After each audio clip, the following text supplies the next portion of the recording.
Falls, New York. It is the 18th of February, 2004, 2:15 p.m. Interviewers are Mike Russert and Wayne Clark. Could you give me your full name, date of birth, and place of birth, please? Joseph P. Fiore, Fiore, and I was born in Glens Falls, New York, on December 31st, 1922. Okay. What was your educational background prior to entering the service?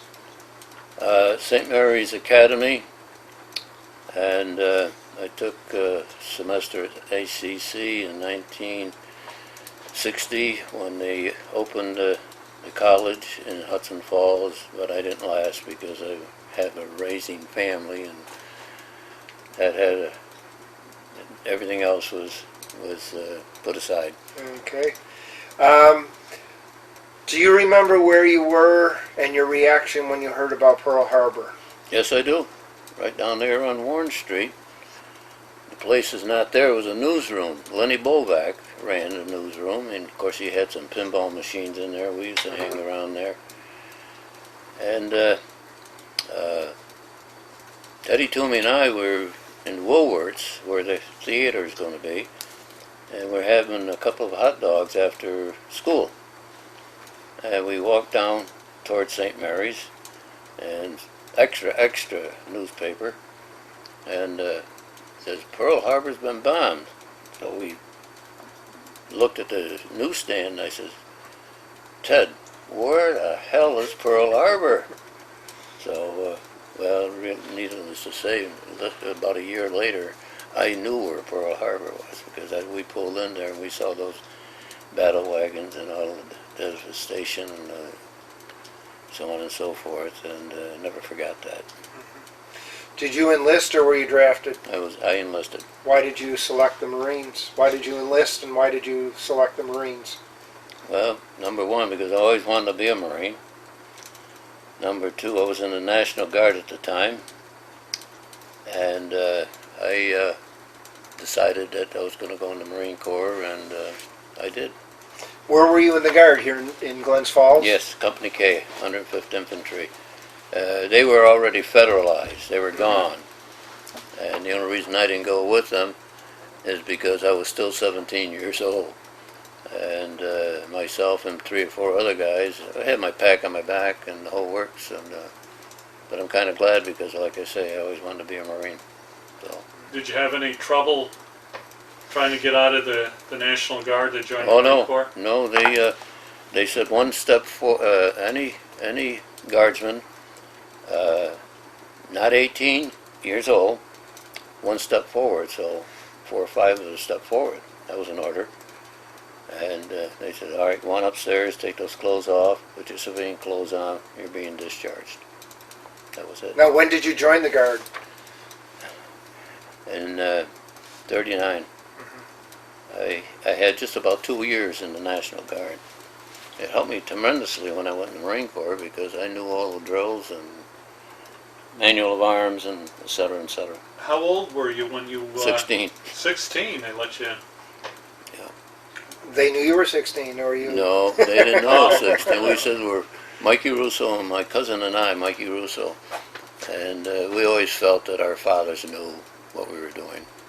Because Uncle Patsy was in the World War I, and he served in K Company in France. And my father went down to enlist in the Marine Corps, and they turned him down because he had eye problems. And so we went in the National Guard for a while. Went to Pine Camp, and we went to Ogdensburg, Plattsburgh for summer maneuvers. So that's it, as far as the Guard is concerned. Okay. Where did you go for your basic training? Paris Island. Now, you went in 42. Did you still have the 03s, or did you get the... I had the 03s in the National Guard. In the National Guard? Yeah, and when I enlisted in the Marine Corps, they were issuing the M1 rifles. So actually I fired the rifle range with the 03 rifle in the National Guard and the rifle range with the M1 rifle in the Marine Corps. Okay. How long were you at Paris Island? Oh, let's see, from December, January, probably the end of February, I believe it was. I can't remember how many weeks it was, maybe 14 or 16 weeks. Did you find that your National Guard training helped you at all? Yes, I did. Yes, I'm the first to say it. Mm-hmm. And these sergeants that were drilling us, and they saw the way I handled the rifle with the close order drill and that type of stuff, you know. And they said, "Do you have military service before?" I said, "Yes, sir." About 2 years in the National Guard, 105th Infantry. Okay. Did you have any specialized training after your weeks in boot camp?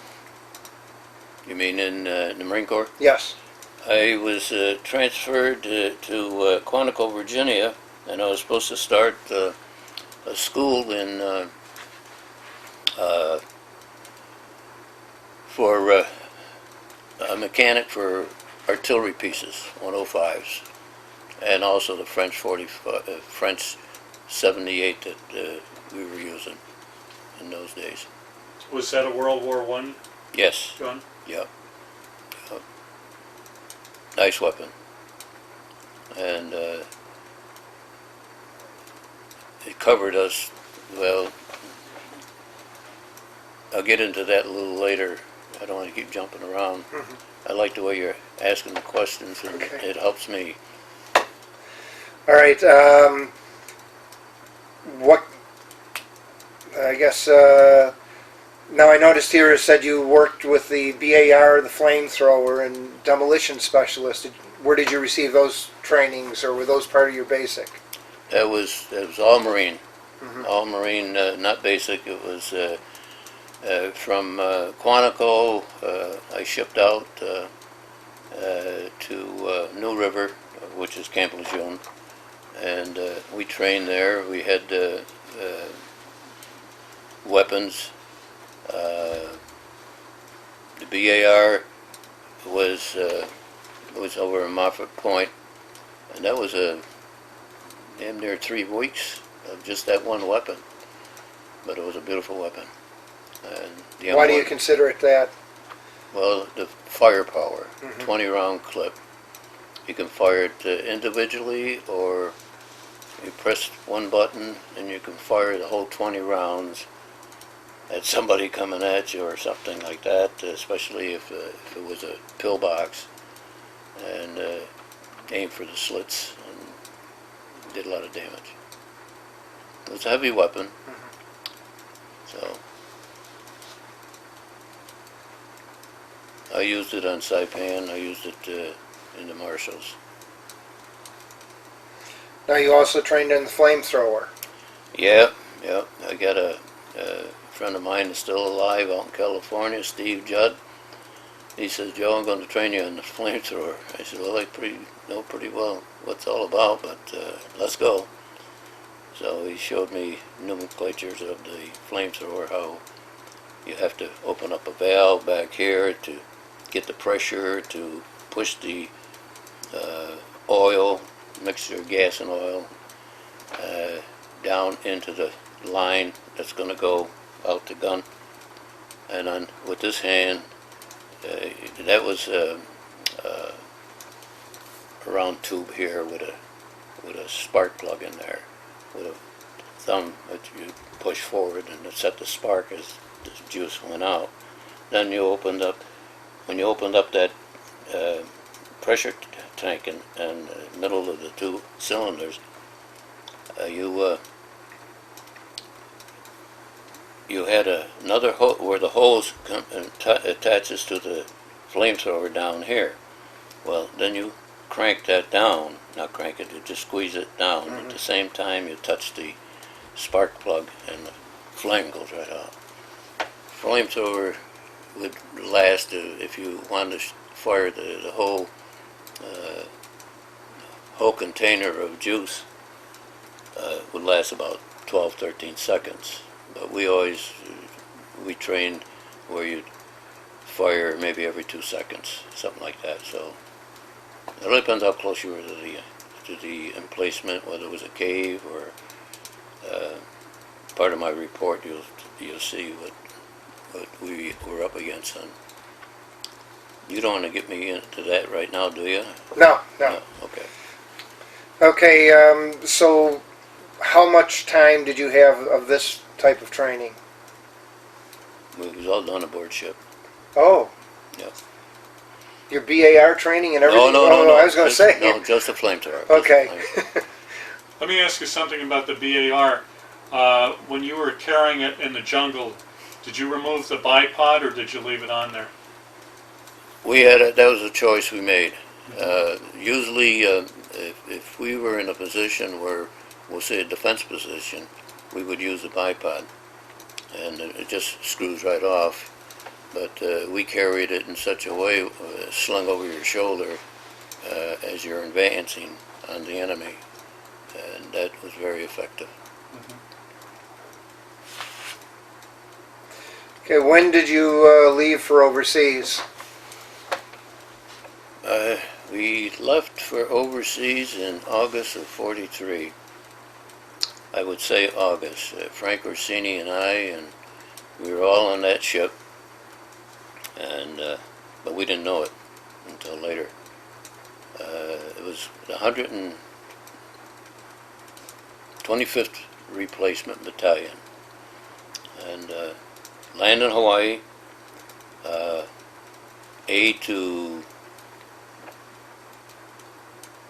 B, C, D, E.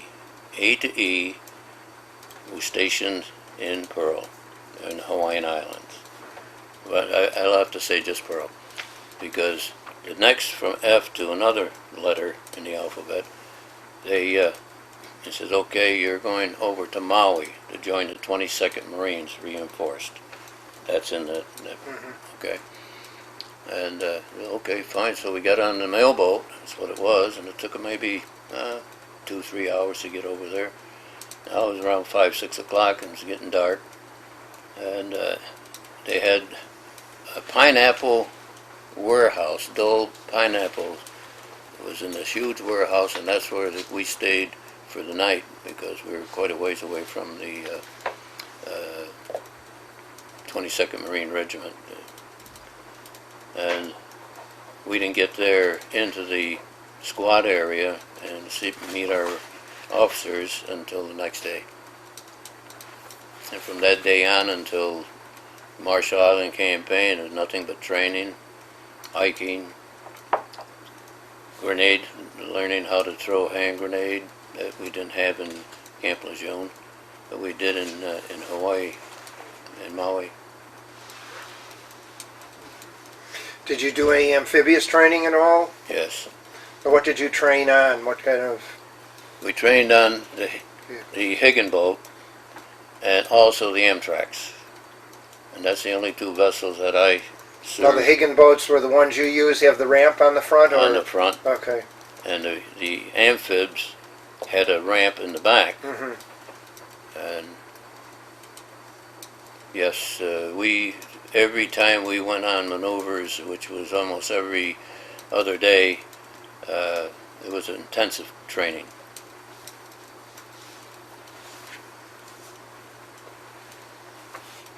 How would you rate your training when you ended up in combat going into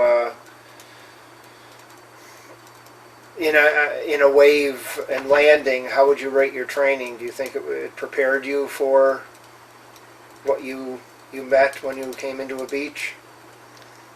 No, I didn't know what to expect. And all I could say, and I told this to a lot of people, we were aboard an amphib, and everybody was down.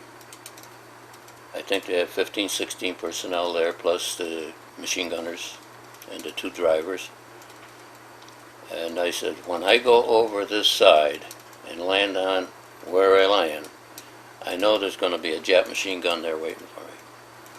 Well, when we made the move to get out of that thing, we were on dry land, and it was right at the end of the runway that we were taking that island fort away from the Japanese because we needed it to carry on the next. Now this was Eniwetok? Yep. Yep. I was also at Kwajalein, but they didn't use the 22nd Marines because they didn't need us. Mhm. So they said they moved up Eniwetok. I think it was 3 or 4 months later we were supposed to take Eniwetok, but moved us right out. Our ships went to Eniwetok Atoll into a harbor and got ready the next day or 2 days later, I can't remember. And we made the beachhead on Engebi, Engebi Island, and that's where that runway. Mhm. So I got to tell you this is there was about 6 or 7 of us that were just walking up to the other end of the runway. This was a fighter strip, and as we got halfway there, and we saw some pock marks on in the coral that a lot of dust. I said, it looked like Mexican jumping beans around here. Look at those things. Then we realized it was snipers from a distance shooting at us. Well, we took off like big birds, boy, and I'll tell you, we ran the rest of this strip to get into our area. Yeah. Now I noticed from this article, while you were on Eniwetok, they nicknamed you the Pineapple Kid. Why was that? Well, that last page there, it'll tell you, they said I used over 70 hand grenades in 2 days of combat in Eniwetok. And of course I got wounded there. And the next island that we hit in, Perry. Let's go back to how did you carry these? I know you probably didn't carry 70 at one time, but no. How did you carry these around with you? Where did you get them? Well, we had dungarees, had pockets here, and your duty belt. Mm-hmm. Hang them in by the spoon, they called it. Right. And also I picked up a Japanese demolition bag, a leather bag, about that size right there, I would say.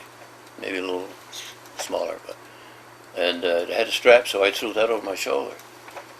And again, that's in the article. The guy that wrote the article, I never met him. I don't know who gave the okay, whether it was my company commander or my 1st platoon commander, Captain Johnson.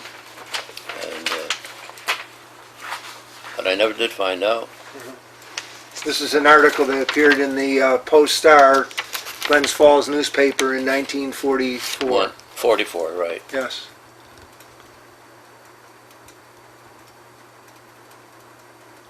Okay. Now, how were you wounded on Eniwetok? Well, I was doing the thing I just explained. Mhm. I was ready to blow up another small installation, and some Jap over there in back of that installation dropped a mortar in our area, and I had already pulled the pin, but I had the spoon in my hand, so I knew I was okay. But when I got hit, I went right down, and my friend Seymour Drasginski, who later changed his name to, when he got out of the Marine Corps, he ran up to me. He was hit with the same shrapnel that I received, and he threw himself on top of me and grabbed the grenade and threw it as far as he could, and it exploded. But our other people had their rifles, and somebody had my BAR because I was doing my thing with the grenades and that type of thing. So I was very fortunate.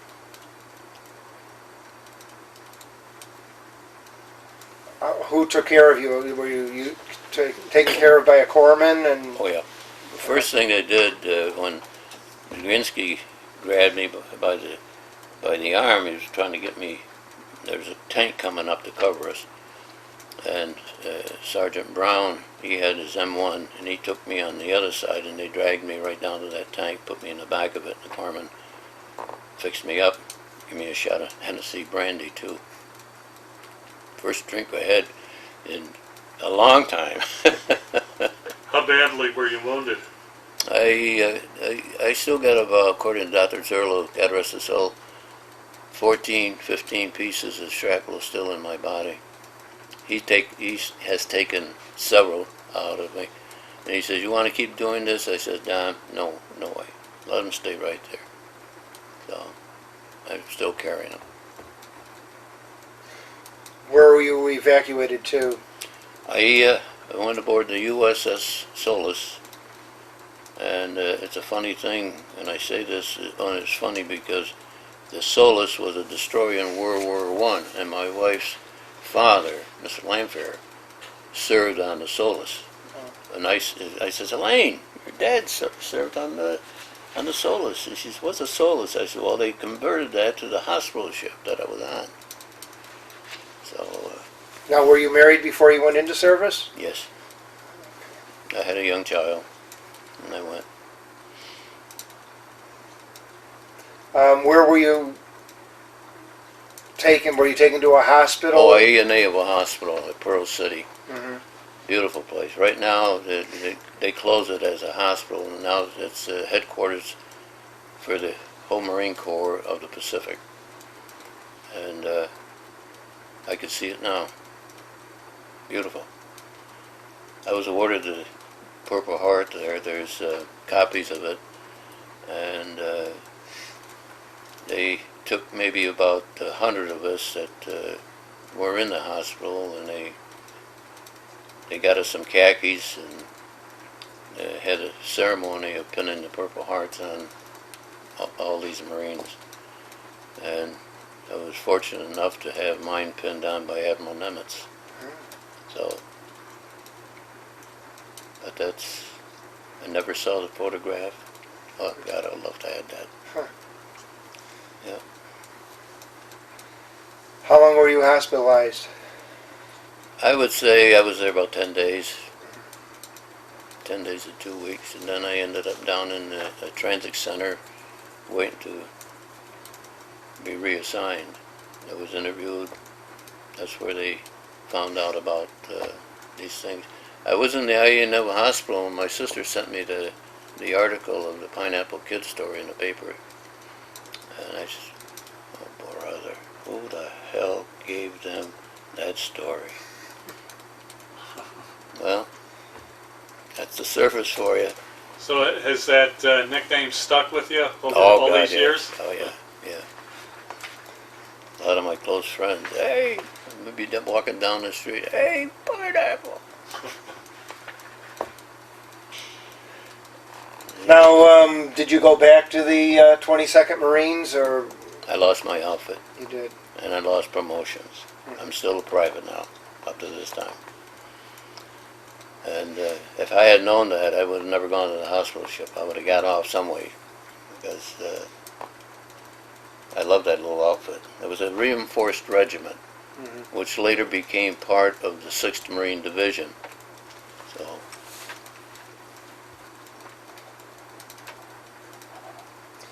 So where were you assigned? I was in the transit center, and they had us going up to, at night, 11 o'clock at night, to press shirts for the Marine Air Wing up in Aiea someplace, up in the mountains. And I came down, and I went over to there was a Raider installation, Marine Raiders, and I knocked on the door, and who came out was Franklin Roosevelt's son, Marine Major. And I said, "Sir, I'd like to join the Raiders." He said, "Well, my friend, you're too late, because we just received orders of disbanding the Raiders battalions, and they're filtering them into the Marine divisions that were already." At that point in time, there was 5 Marine divisions, and then the 6th finally got their act together, and they ended up on Okinawa as a division.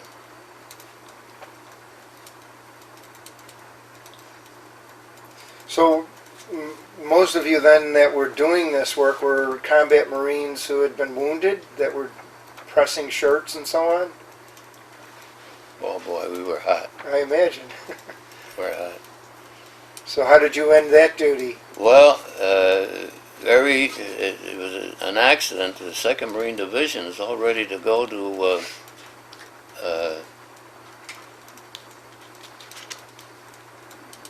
Saipan.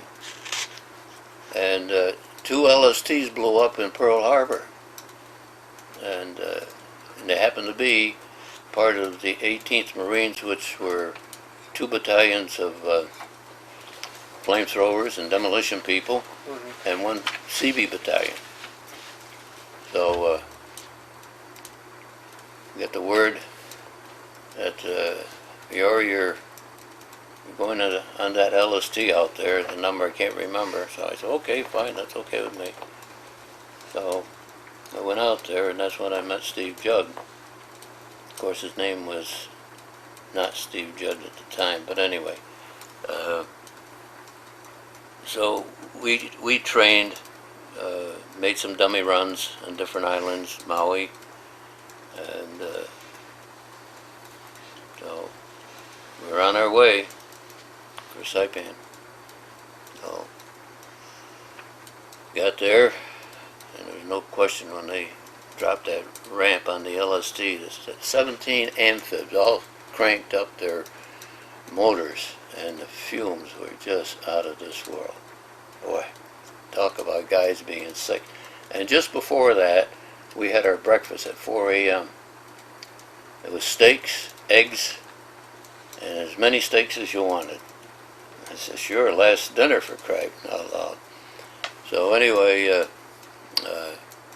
I lost my whole mess gear. Some wave hit that LST and everybody was all over the place. So they got more steaks out and cooked them for us, and we ate good then.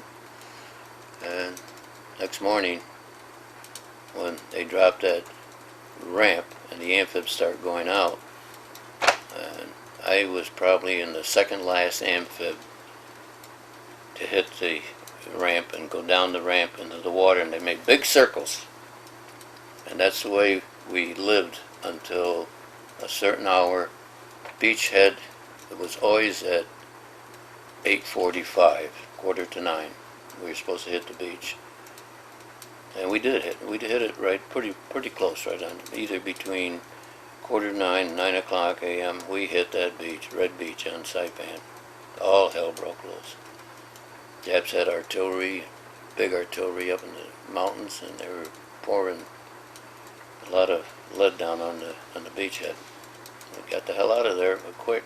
The only place you could go is forward, and that's what we did.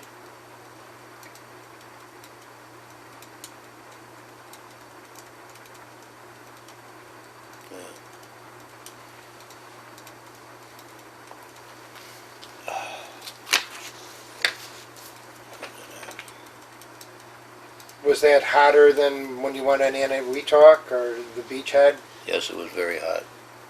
I lasted, the beachhead was June 15th, 1944. I remember telling the guy, that's, of course, June 6th was invasion of Europe. So I said, you know, nobody's ever going to hear about the 2nd Marine Division going into Saipan, okay, because we felt, you know, all the war was over there. But they knew where we were. And I got my 2nd Purple Heart there July 2nd.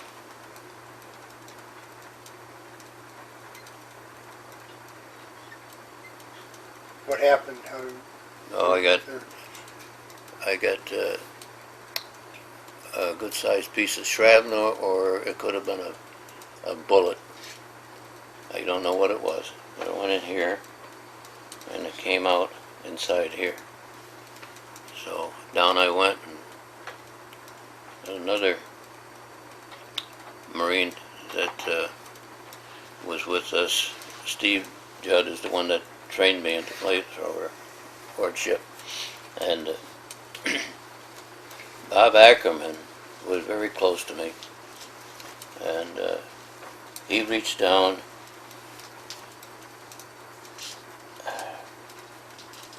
we were ready. We were on our way into Garapan from the top of the mountain down, from the back way. So as we got going, and I was on the ledge, and this round came in there, and he reached down, and I lost my rifle, number one. So he got my hand, another guy grabbed my other hand, and they pulled me up on the ledge, and they had a stretcher there, and 4 guys took me off the beach, off the battlefield, and got me to a rear area. And that out there, and he says, "Do you feel anything in there?" I said, "No, pretty numb." So he had this long scissors, you know. So he goes right in where the bullet came out, or the shrapnel, and he hit something solid. He took out a piece of shrapnel about that big out of the wound. So he says, "Oh, you'll be okay now." Another shot of Hennessy brandy. So.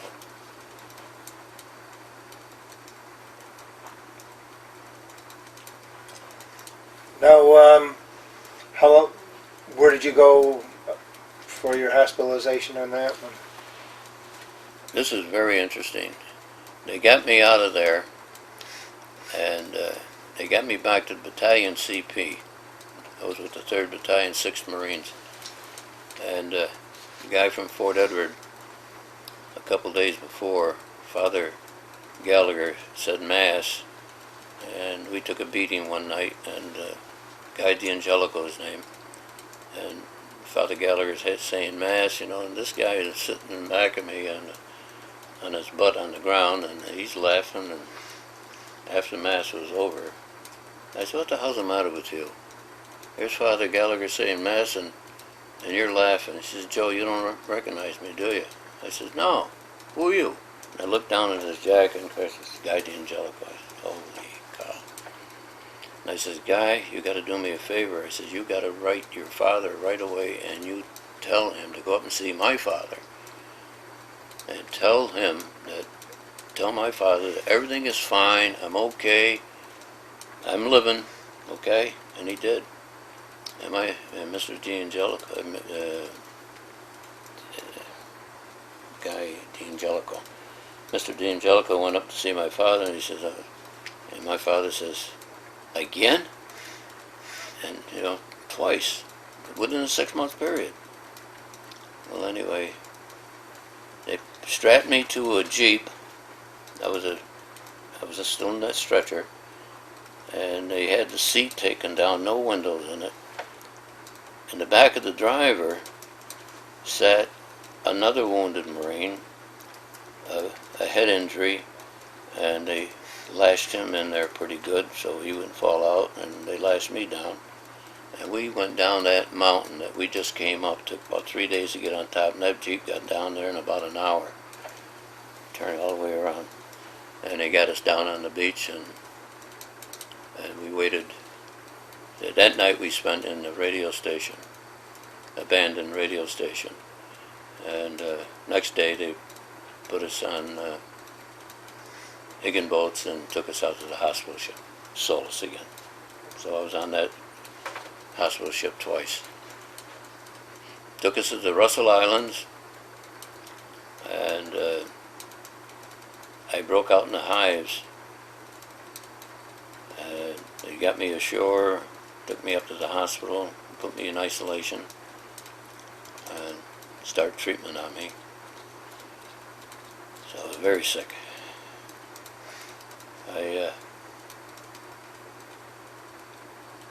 Chaplain came in, Father Slavin from Troy, New York. He says, "Hi Joe, how are you?" I says, "Fine, Father." I says, "I haven't received communion in quite a while." He said, "I'll take care of that in a little while, don't worry about that." I said, "Okay." So he says, "You know, Father Ryan is in the next island over there. I'm going to get a hold of him, see if he can come over and see you." He was at St. Mary's Parish here in Glens Falls. I said, "Oh, geez, that'd be good. That'd be fine." Well, I turned to the worst. They had IVs in both arms, morphine every 12 hours, midnight and noon, and around 10 o'clock, I asked the nurse, give me another shot. He says, no, you got to wait until noon. And she never budged. I'll tell you, I wasn't screaming, but I was very uncomfortable. So anyway, 18 days. And the only thing that saved me, they were going to take the leg off. And out of sleep and asked the Navy captain who was in charge of the hospital, he says, what do you think his chances are? He says he'd be dead by morning. So, as you see, I'm still alive. Corpsman came up to me after 18 days when I got out of it. And during that period of time, towards when I was getting better, I was asleep, and Navy captain of the hospital put a Purple Heart on my pillow. I was asleep, so I didn't know. I woke up, what the hell is this? I said, I never expected to have two Purple Hearts, you know.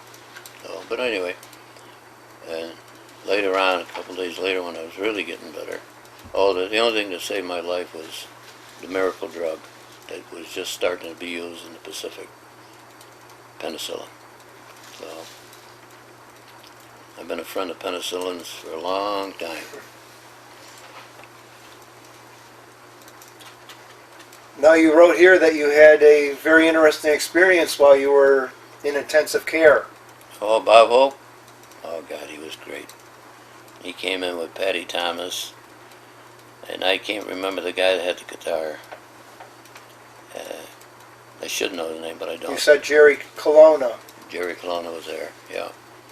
And he and Bob Hope had a skit going.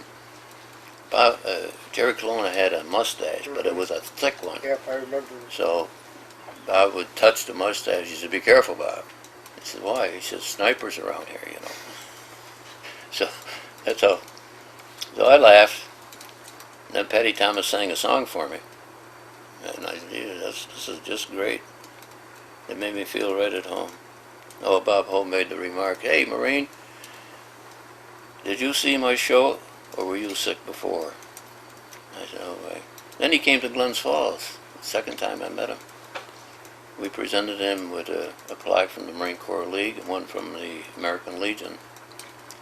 And I told him, I said, my wife said to me when they called us up on the stage for the presentation, and she said, now don't go living with this guy because he'll kill you. I said, no.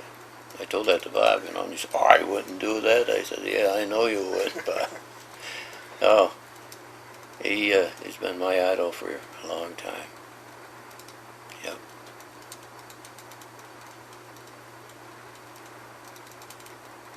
How long were you hospitalized with your second wounding?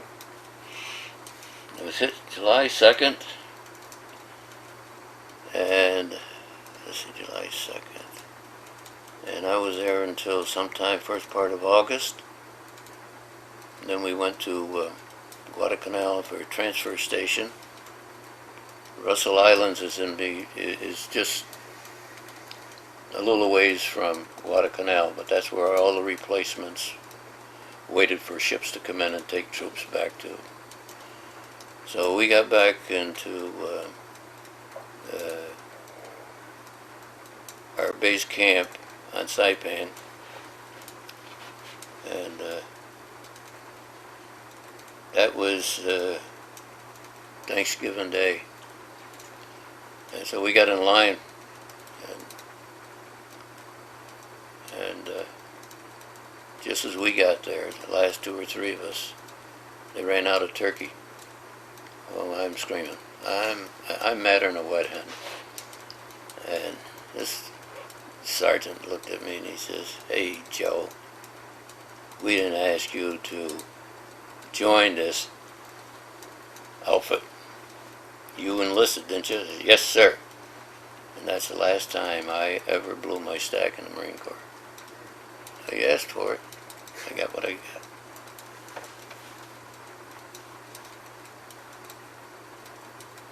Now they send you back into a combat unit? Same outfit. Same outfit. Same outfit, yeah. And, well, here's this. I would have been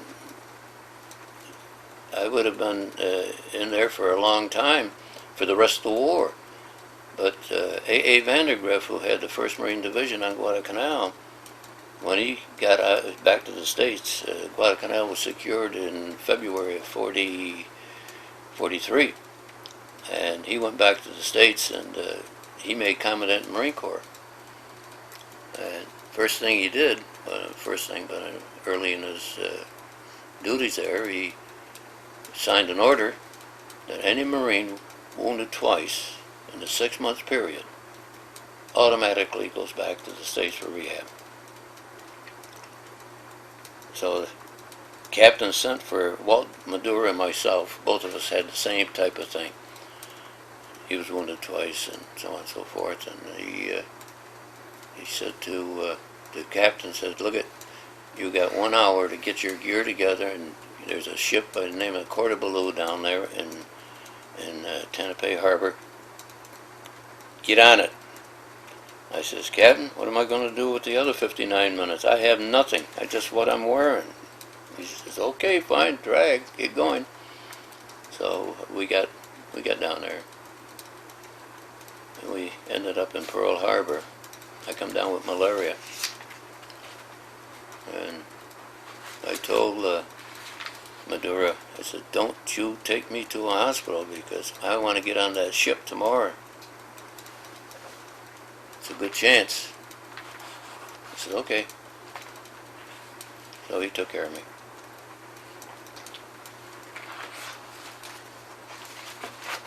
Well, there's one thing that you mentioned that was an unusual duty that you performed when you were going to Flamethrower cave. Yeah, 2 caves. Well, one was a hut.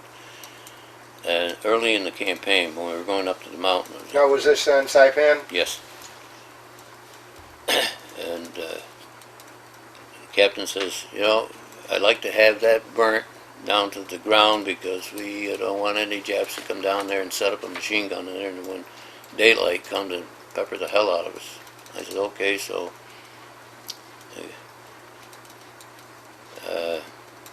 Jugowitz, he had the BAR, so he covered me when I was going over there, and I heard this crying. I said, Lieutenant. He came up and he said, my God, what the hell is this? So we knew a few words in Japanese, like Dakadanar, surrender or you die. And this little old lady came out there and she had 3 or 4 kids with her. I just shook my head and I said, if I ever burned that place at that point in time, I think I would have blown my brains out. But later on, it happened again, only in a cave on the other side of the mountain. And there were some nuns in there. Well, they had, the Japanese took the nuns out, but anyway, we never saw them again. And this lady came out with all kids. Some of those kids there, I mean, this high, our own ships during the bombardment of that area while we were going to take, those kids were hit with shrapnel and they were in tough shape. And our corpsmen, God love them, they took care of them. And this old lady, I wore a rosary around my neck, and so she pointed it at me. She was a Catholic, so I took it off and I gave it to her. Oh gosh, she wanted to polish my shoes and everything. I said, no, stop that. And she's the one that told us that the Japanese took the nuns that way. I got a hold of Father Gallagher and I said, look, this is what happened. And he says, all right, get 3 or 4 guys, we're going out and see. I said, hey, 5 o'clock, dark in an hour, you know. And he says, we're going out. I said, okay, fine. So we went out, but we didn't go too far because nightfall, you would have been lost. And we heard later that one of the nuns was killed by one of the Japanese. And the Mother Superior, can't think of her name, was in Troy at one of the convents, and the evangelist, I read the article where she was on Saipan. Oh man, I called her up, and she says, I'm leaving tomorrow for Spain. These were Spanish people. And I will never be back in the United States. Well, I didn't have a car. Just to go to Saratoga was a big deal right after the war. So I got a file on her. Yeah.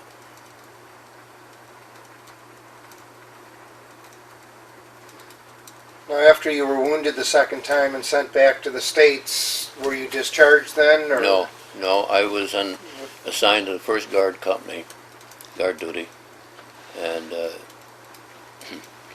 First Sergeant of the Guard Company, Raymond F. McCloskey Jr., never forget him. Boy, did he love his booze. Well, anyway, he says, hey, where's Fiore? I said, right here, Top. And he says, you can type, can't you? I said, yeah. Get your gear together. You're working for me in the office. Oh, brother, that'd give me liberty at night and weekends and the whole works, you know. So that's where I ended up, and I made corporal under him. Next day, we were going to make me a sergeant, and that's when the Marine Corps froze all promotions on that day. So I didn't make corporal or sergeant. You were in the States when the war ended? Yes, I was ready to. I had my papers. They were gonna fly flamethrowers to finish up the battle on Okinawa. Well, the war was over when they dropped the bomb. So. Do you remember your reaction when you heard about the dropping of the atomic bombs? I says there's going to be a spot in heaven for Harry Truman dropping that bomb, because I had Joe Warble as a friend of mine. He's still around here in Glens Falls, I think. He was in Navy intelligence, and he told me, he says, we figured at least 1 million casualties if we took those 2 islands. And it was supposed to be in November of '45, the first island. 6 months later, I mean, what a slaughter. So then Colonel Hall wanted me to stay in the Corps, and I wanted to stay. And Dr. Comer says, no way, Joe. I can't okay you. You're not physically fit for combat. And Colonel Hall was mad. I says, Colonel, I'm a corporal, and I can't get a raise. He says, I'll make you sergeant tomorrow. I says, yeah, but I need subs and quarters. My wife and a youngster, they wanted to come down to Philadelphia. Well, anyway, didn't have to worry about it. The war was over, and I took my discharge and come home. Did you ever make use of the GI Bill?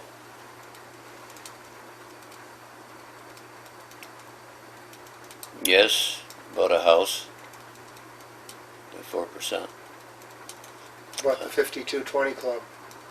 Yes, I took that for the month of December, 4 weeks. And then my father asked me to come into the grocery business, and he owned a liquor store there. So I think that's about the only thing I had. But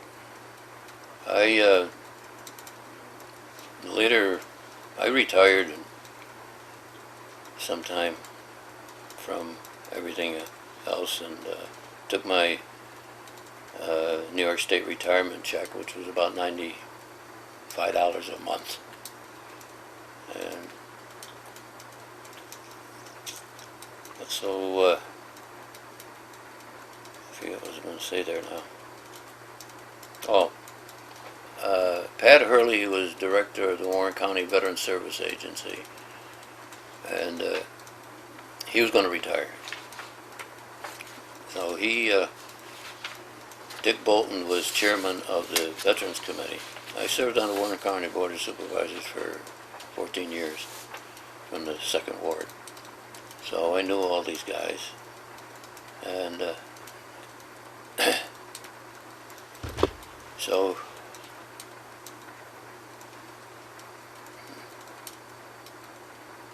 can you help me there? Well, you became involved with the veterans, Yeah, okay. didn't you? Yeah. Pat come down to see me at the request of Dick Bolton. And he said, Joe, he said, I'm retiring. And Dick Bolton wanted to know if you'd be interested in taking my job. I looked at him. I says, Pat, that's the only job I come out of retirement for. The only one. And he said, okay, buddy, you got it. So I did that for 11 years. I worked until I was 67 years old. And then I wanted to stay till 1970, but it didn't work out because I didn't get along with some supervisors that wanted to run my office, you know. But anyway. Did you ever join veterans organizations at all? Yeah. You name them. DAV, Marine Corps League, American Legion, VFW, 2nd Marine Division, 6th Marine Division. I'm a life member in all those, with one exception, the American Legion. So, I retired in '89, and I don't want to work anymore. My wife says, you're working so hard for the Marine Corps League. I says, I don't work hard at all at this point in time. You know what I'm doing now with myself. Every day I can, I go fishing. I'm an ice fisherman. I was on the lake yesterday. Had a good mess. Brought home a nice lot of perch. I'll clean them tonight. Did you ever stay in contact with, I think you mentioned you had stayed in contact with some that served with you. Yeah, Seymour Drasginski, he's the one that jumped on me, and he came to Glens Falls. He ended up in the New York Police Department, Detective Division, and he came to Glens Falls. He knew where I lived, and he comes into my father's liquor store, and I looked at him, and I said, hey, Drag, that's what you call him, Drag. So I kept in touch with him. Then I was chairman of the Warren County Days of the World's Fair in '64 and '65. And I used to call him when I go down to New York, and we got together, had a few drinks, and like I say, he came to Glens Falls. He had to go up to the Great Meadow Prison to bring a prisoner back to New York for a trial or something. So I stayed in touch with him, and then all of a sudden I called him, no answer, no nothing. And Tom Golan, our commandant, he's just retired from the Hudson Falls Police Department. And I told him the stories I'm telling you. So he said, let me see what I can find out. And he found out. This girl called him back. He says, yep. Seymour Drasginski changed his name to, I was going to forget that. Well, anyway, he changed his name, and he went to Florida to live, and he died in 1995. I said, it's just too bad I didn't do something earlier. And the guy that pulled me out on Saipan was a Marine, and he was brought up in an orphanage in New York. And he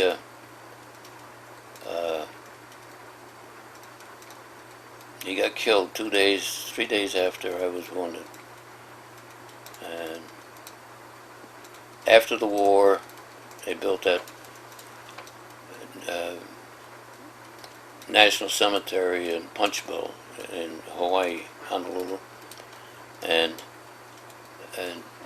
Steve Judd went over there with the 2nd Marine Division Association, and he he found Ackerman's grave. And my wife went over there with her mother, and she took a picture of his grave and brought it back. But I always wanted to go back to Hawaii just to see where he was buried, and I did. In 1999, Frank Orsini and I went to Hawaii, and I did what I had to do. I said, Bob, it took over 50 years to get here. And here I am. Thanks.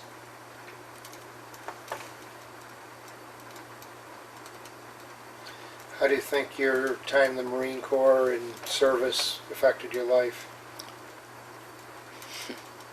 That's easy. Anything I did, I always said the Marine Corps helped me, taught me how to survive. And that's the truth. Every once in a while somebody said, geez, you never left the Marine Corps. I said, no, I didn't. My wife gives me that too every once in a while. So,